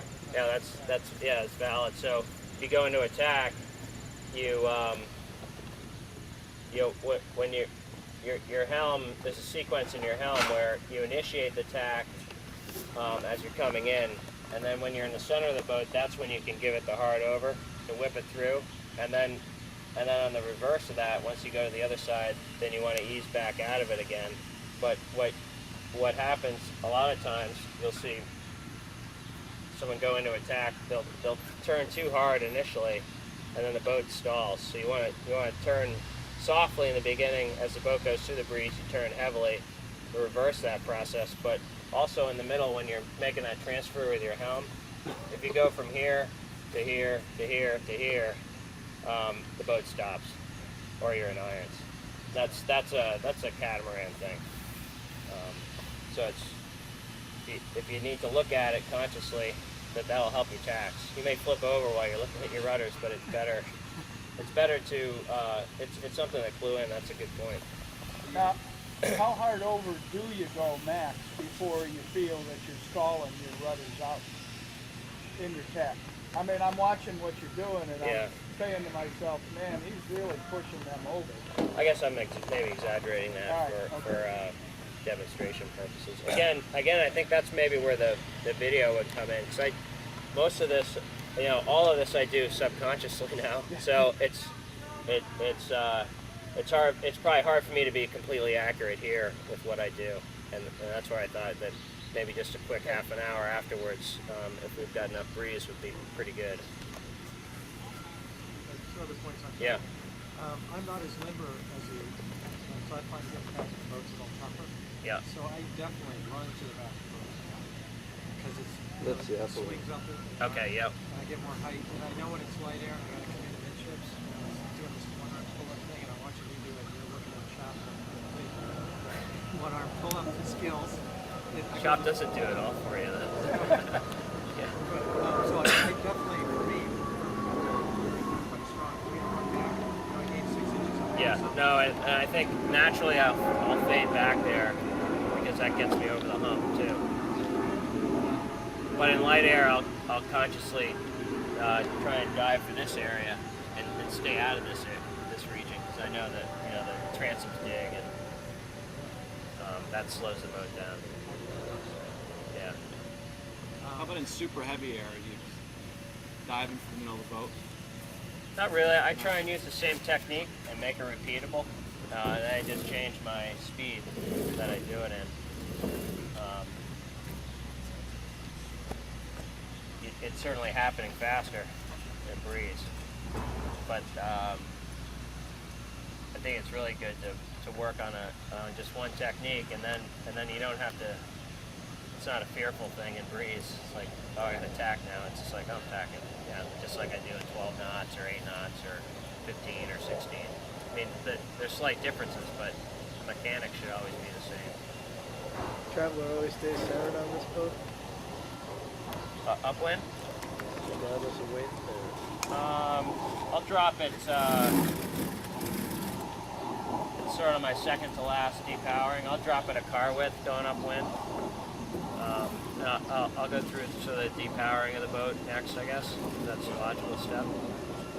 Yeah. Bill's issue of getting caught. My secret's everywhere. My life jacket always gets caught. And I actually bought a bunch of them, but I'm not better. I pull up a lot of them. I take the trap harness down, pull it out, and run the trap harness outside. It sucks out the life jacket. That's much better. It doesn't get pulled up into your neck here. Yeah, that's a good technique. What do you do, Tim? Couldn't hear you. Take the trap harness out of the life jacket and put it on the top of the life jacket. It sucks it down. Yeah, I do that. So just the front part of it? Yeah, the back you keep on the outside, so you still get the back support. Because before the life jacket was going like this, and I was always getting an If you use a non-Coast Guard approved life jacket also, then they're better for sailing. They're like a buoyancy aid, European buoyancy aid, and they don't ride up. I just switched over to one of those. Yeah, just because I was driving myself nuts with my big heavy one.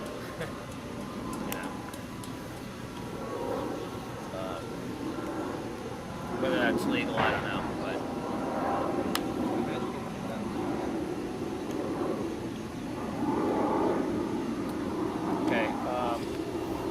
this, I'll just go through the controls, starting in a light air upwind, going through the heavy air upwind, and then we can do the same downwind.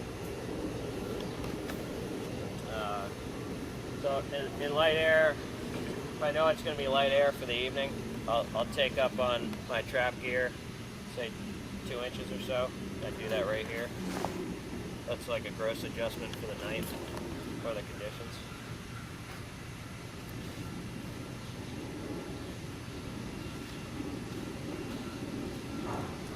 So I'll do that going out or between races. So even your low is too low for weight. So that gives me, that'll give me an easier time getting in and out of the wire without being so low, because you want to be smooth in those conditions.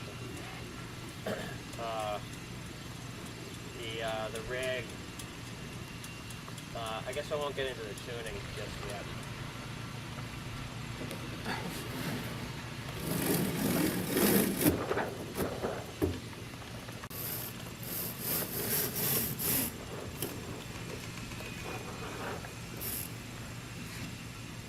So I make the tiller extension as short as I can so I can pass it through here easily.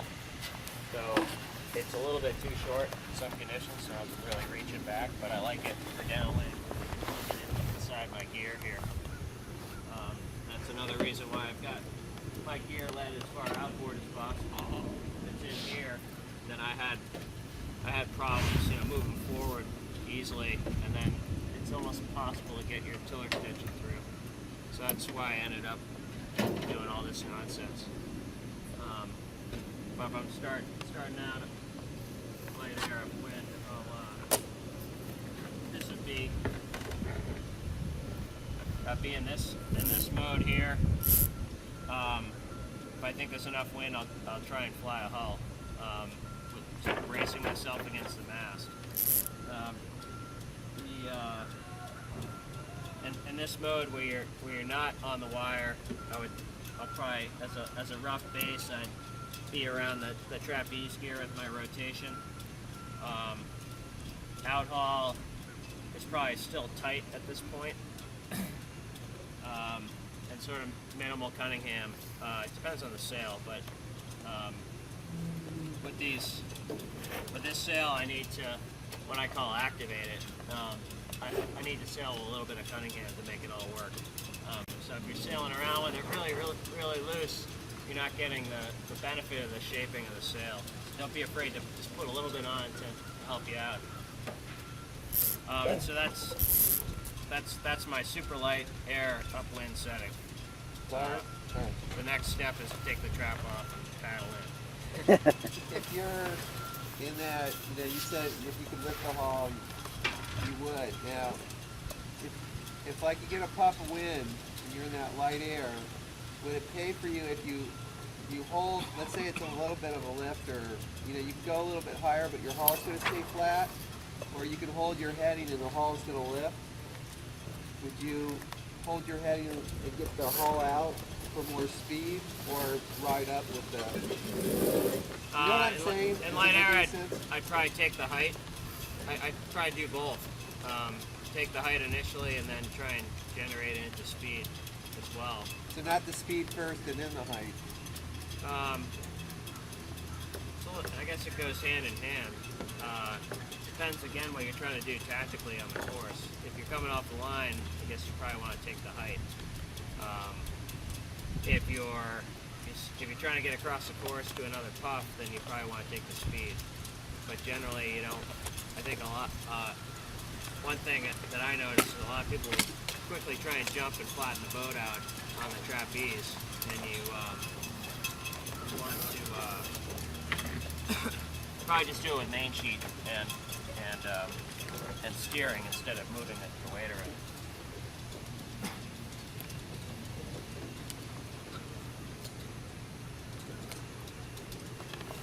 So then I'll go from here.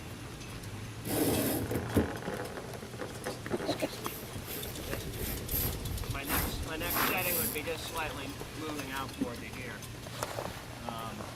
Not really changing anything. And then this is where it gets a little bit awkward. For my weight, I like to go into a hiking situation before I get on the wire. So I'll actually start hiking from up here. But at this point, the tiller doesn't really work for me anymore. So I'll try and pass it through. It's not always smooth.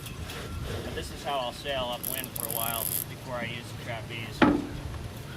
I'll go in and out hiking. And then, I don't normally do it, but sometimes I'll hook up and go out forward of the shroud just because I don't want to move back and jostle the boat. So I'll go back and I'll sail in this mode for a while. Leaning in and leaning out a little bit with the breeze. This is why it's important for me to raise this trapeze gear up. Otherwise, I'd be slammed against the hull and I couldn't make a transition to come in. Sometimes I'll use a handle in this stuff. It's a little bit awkward, but it's a real. If you're heavy like I am, then you need to be real smooth in that condition. And then if the breeze comes on, I can step back because I've got my tiller here. I can also switch the main sheet.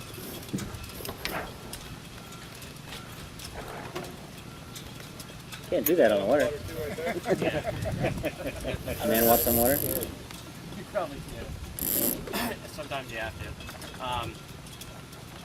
At this point, I'm probably, once I'm on the wire solidly, I'll pull my mass rotation back, probably towards like the somewhere around the trunk area, and that rotates the mass into its stronger axis. It's stronger fore and aft, and that allows me to pull more main sheet on and power up. If the mass is rotated too far forward, it just bends backwards.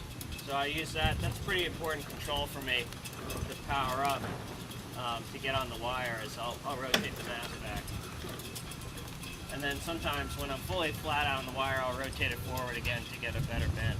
But I'll use it as more, just not as an aerodynamic thing, but just a strength. The mass is stronger fore and aft. So I do that, and then my next step to depower would be to go to Cunningham, and I would just, again, if I had any wrinkles in my sail, I would pull them, start pulling them out, and then I'll go pretty quickly when I'm out on the trapeze. I'll drop down onto my lower hook before I go any more Cunningham. So now I'm on my lower hook, and then I start pulling Cunningham on more aggressively. And once the Cunningham's on full, I tend to rotate back. My max back is probably about there, probably about the Traveler. The Cunningham, I think max is about 4 of my slash numbers on there. So I'll go through a range of 4 of those numbers, 4.5 maybe. That's your max rotator? Max back. You don't get the top Still got a lot of rotation. or are you twisting it out so much? I find, well, that's back to like this.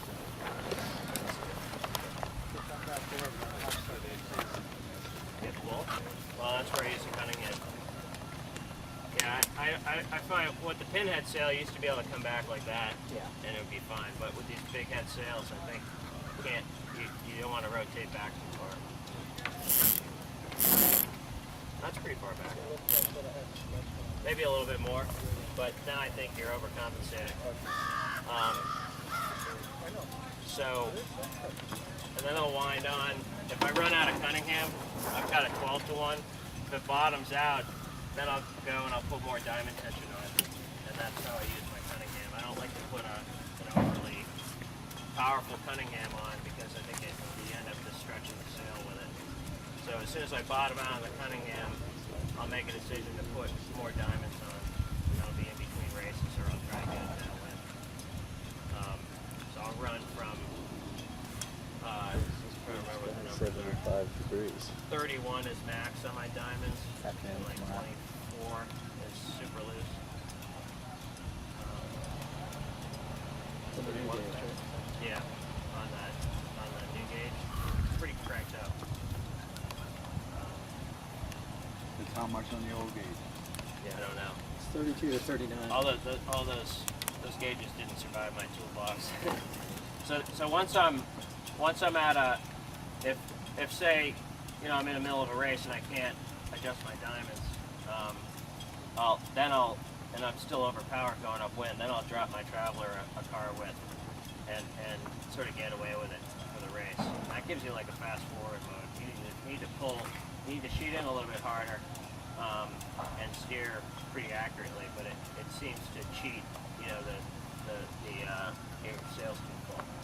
Your step is really Cunningham, rotator, and then Yeah, well, rotator first, and then Cunningham, and then back to the rotator. So you sort of cycle those two for a while, and then if I find myself stuck or if I want to go bow down, I can do the Traveler from the wire. I pull it out, grab it, and I can do it from out there. So I do use it upwind. I'm starting to use it more and more. I'm trying to sail, leave the sail more powered up for downwind, and then find another way to get upwind. And the Traveler's is really easy to control, which I think is overlooked a lot. So I've been fooling around with that. I also pull up my blades a little bit for like my final repowering stuff. I'll pull them up, say that much, in breeze. And that's something I used to do in dinghies a lot, and it really frees up the boat again. Gives it a better feel, less stupid feel in the breeze. You know, and that's not getting into like spreader rake and things like that, and mass choices, which are a little bit, you know, it's not something you can change on the water. Well, actually, these spreaders, I can change them on the water. I just need to flip over onto a motorboat or I go into shore. I do that sometimes when I'm tuning another friend. It's a lot of work to do in between races unless you have the time in the right spot. And your foot is basically flat. It's basically flat. Sometimes I'll ease it just a little bit to get a little bit of power to get on the wire, but generally I like to keep it flat. Okay, so now you're going around the A mark. Before we get in, I'm sorry, I'm still on the weather line. Yeah. Barring harsh puffs on and off, would you say some people are very active on the helm and leave the sheet alone, like Ben kind of does? He does a lot of steering but doesn't do a lot of sheeting. And then there's the other extreme. You're holding your footing and you're just working the sheet in and out. Where would you say you fall on that? I mean, going upwind. I think you sail most effectively upwind in a really narrow groove, which is a tight main sheet. More steering, less active and then, main sheet. But the main sheet, what I try and do is I try and adjust it without ruining my posture on the trapeze. I like to be really full out and powered up and hiking. And I really hike aggressively on these boats. And I know that makes a huge difference. It's like on your toes and keeping your back straight. It's a real posture thing. But and along those lines, I try not to use my legs when adjusting the main sheet because you wiggle the helm when you do that. So I try and get the boat set up so I can just adjust it. It hurts, but it's pretty fast. I mean, you can just adjust it within like an arm's length like this and doing the wrapping. But if it's real puffy, then you've got to get more aggressive. Barring puffs, Yeah. you're fairly So I quiet. think I steer pretty aggressively. try to muscle the boat too at all on the wire. You twist your body. I drop my front shoulder a lot if it's wavy, and I'll use and another thing that I think is overlooked is your weight placement. You know, to get the boat rocking down and then moving back aggressively. You know, when you get in a puff or a lull, because that does a lot for just changing the attitude of the boat. And it really makes a big difference. If you're too stuck forward, the boat won't scoot and go fast when you get a puff, and if you're vice versa, if you're stuck too far aft, it won't carve up into the breeze. So you twist basically on the cuff and you really get your weight I'll down. try and that's another way to hike is to drop it down and but it's taxing for sure.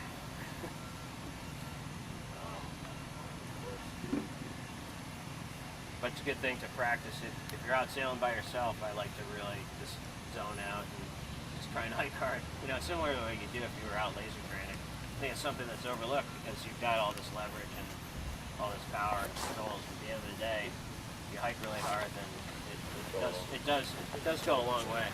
Particularly if you're, you know, it's when the breeze is on and you're big. If you can hike, it just translates to more speed.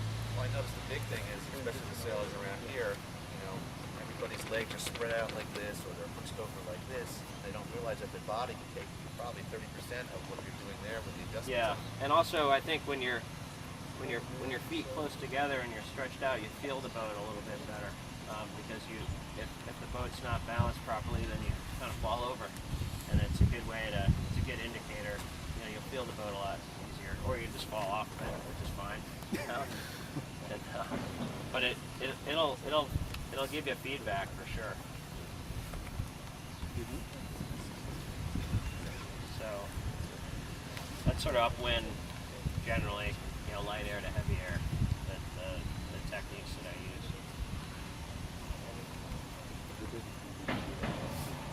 So that's your rotation setting on the heavy air? That's the maximum? I'd say it's from here to here.